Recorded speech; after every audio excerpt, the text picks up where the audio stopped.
The devil's favorite demon, the corporate demon, the mayor of Hard Knock City, whatever the hell that name is. I am sorry for anyone that lives in Tennessee. Or is it Memphis? I don't know where it is at this point. I'm also basically expecting another video, and today I'm ranking every Kane SummerSlam match. Oh Lord, I'm going to be blunt here. These matches aren't particularly good. Maybe except for maybe the last 4 or 5.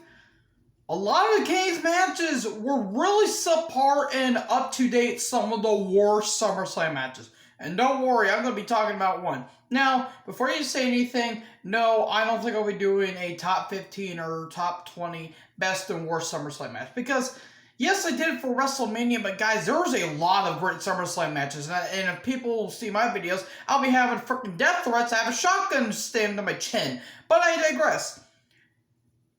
If you want to see worst and the best SummerSlam matches, go look what Wrestle Talk did, or look up some other channels, because guys, I don't think I'll be able to do it, because that is virtually almost impossible. Hell, I even can't decide what my favorite SummerSlam match. Some days it'll be Bret Hart versus Owen Hart from '94. It'll be Bret Hart versus British Bulldog from 1992. It could be Razor versus Shawn from '95. Hell, it could be Shawn versus Triple H in 2002. It can change any day. It only depends on what I'm comfortable with.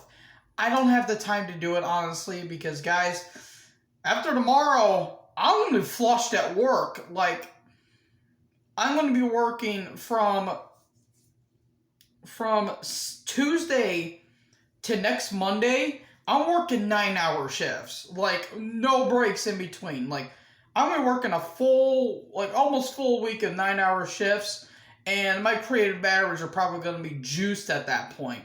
So, I'll still be doing my car vlogs. I'm still going to be doing those, because quite a few people do like me doing my car vlogs, and it's very easy to make, because it's like 4 or 5 minutes of me rambling about indulgent nonsense. But, yeah, I don't know what else I can do.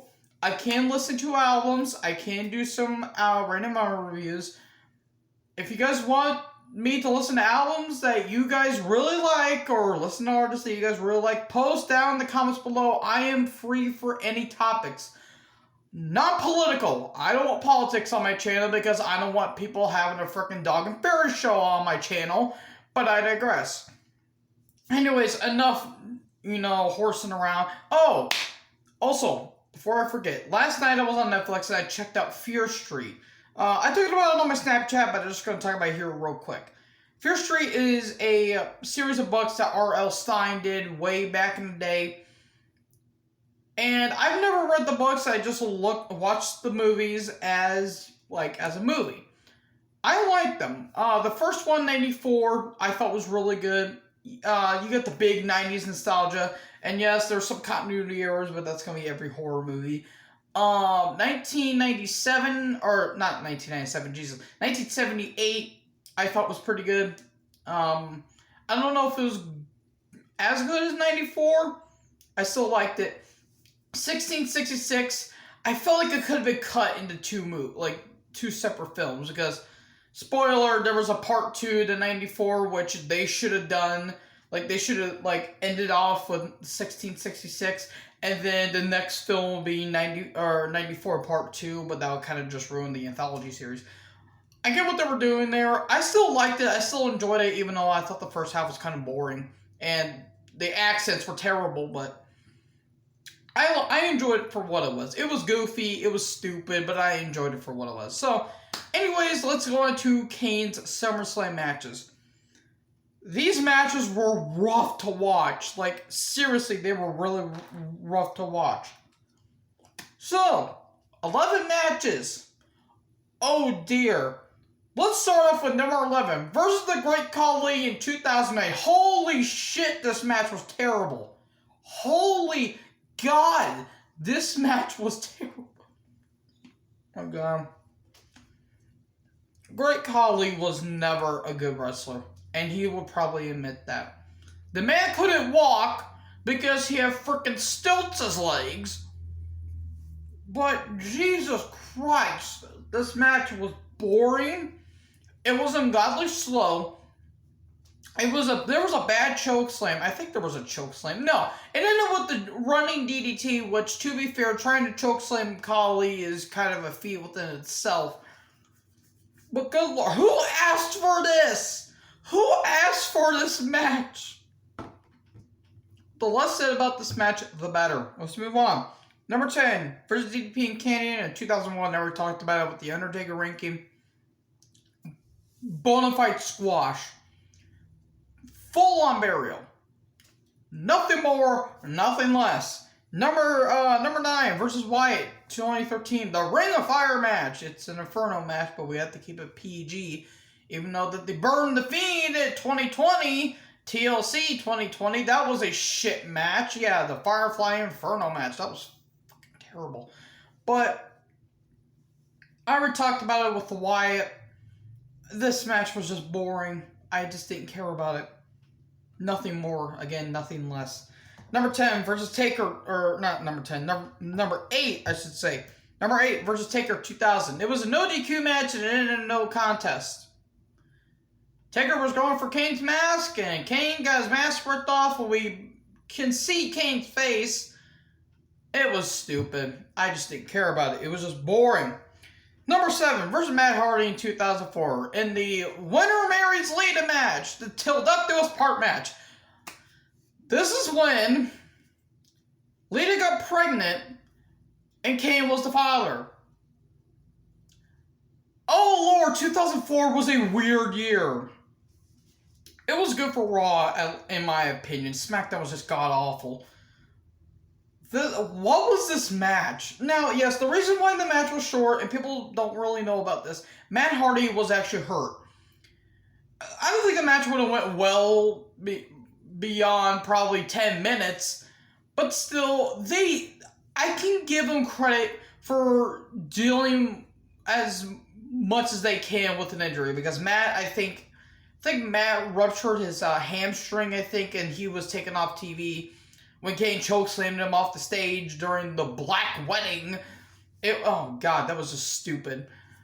What was this storyline? Seriously, what was this storyline? It was so macabre, it was unreal. Fun fact, Shawn Michaels was supposed to return and take out Kane because Kane took out Michaels after Bad Blood.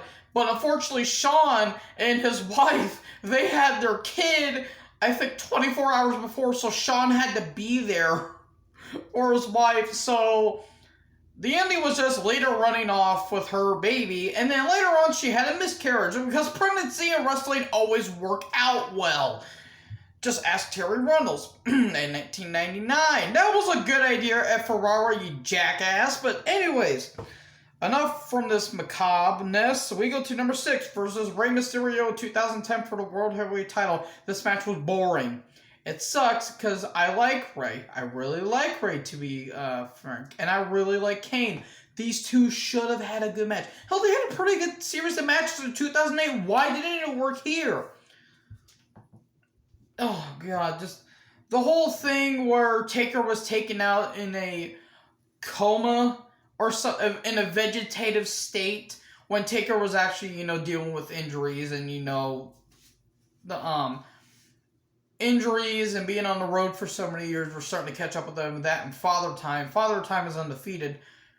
And it was all Kane, and we knew it from the get-go, essentially. So Kane cashed in at Money in the Bank 2010, and he wanted to put Rey in the casket. Okay. After the match, that went about, 15 minutes or so? I felt like it went on for 30. Undertaker rose up. It went up with a pretty big pop. But Taker looked rough. I don't know what happened. I think he had to get shoulder surgery, or I think a torn rotator. He had a rotator cuff surgery, I think. Taker looked rough. He sounded hoarse. He was grunting a lot. He sounded winded. He sounded gassed. I don't know what happened. If he came back from surgery too soon, or what happened. He sounded rough, and he had a pretty mediocre feud with Kane, which featured a pretty bad Hell in a Cell. And then Undertaker got buried by the Nexus in a Buried Alive match. Okay, this match didn't work. It should have, but it didn't. Number 5 versus Daniel Bryan in 2012. It was during the Team Hell No formation when Kane and Bryan were doing anger management, where Dr. Shelby, hooray! This should not have worked, but it did. But that said, the match was okay. Kane lost after a roll-up, and it went about 8.5 minutes. Cool, let's move on. Number 4 versus Rob Van Dam, 2003. Rob Van Dam got destroyed. Because after when Kane took off his mask, and he went on a pretty violent run, they actually made Kane look like a machine. Because yes, what happened after the unmasking with Shane McMahon being the one that takes down the monster was very stupid. They made Kane look like a threat here again. And he beat the shit out of Rob Van Dam. Yeah, Rob got in some shots, but Kane just brutalized Rob. Tombstone onto the steps. Holy Christ. And again, with the aforementioned Shane McMahon being the stronger, out of the faces, which was very stupid. This was just a decimation. That's all it is. Number 3 versus Bret Hart, 1995. This is when Kane was Isaac Yankem, an evil dentist. Jerry Lawler's evil dentist. Moving on. Bret Hart can only do so much. The match was okay. I just didn't care. I'm sorry. I love Bret. Bret's my favorite. Kane was green as hell at this point. But Bret can only do so much. This went for 16 pissy minutes. 16 pissy minutes and it ended in a DQ. Oh, I just don't want to talk about this. The reason why it gets up, it's because it's Bret Hart. And Bret Hart can basically get a good match on anyone. Except if you're Vince McMahon, or the Nexus, or the Miz. But I digress. That was the later half of his career. Number 2 versus Taker and Show, 1999. I already talked about the Taker matches. Kane and X-Pac, unlikely tag team, but they became good tag team partners. Match was fine. It was like a David and Goliath versus a Goliath and Goliath, with X-Pac obviously being the smaller out of the 3 giants. I thought the match was fine. X-Pac got some good shots.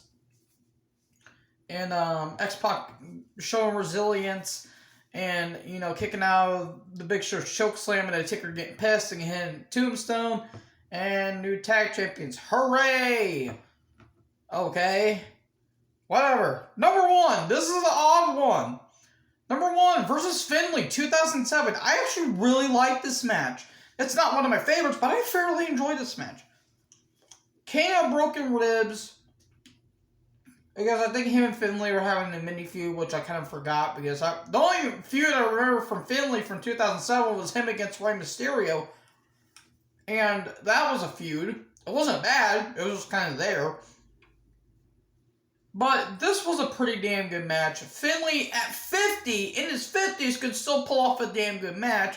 Because Finlay doesn't care about fatherhood. And lifts up the finger saying, you know what, that's what you get for making me, driving me down to WCW for all those years as the Belfast Brawler.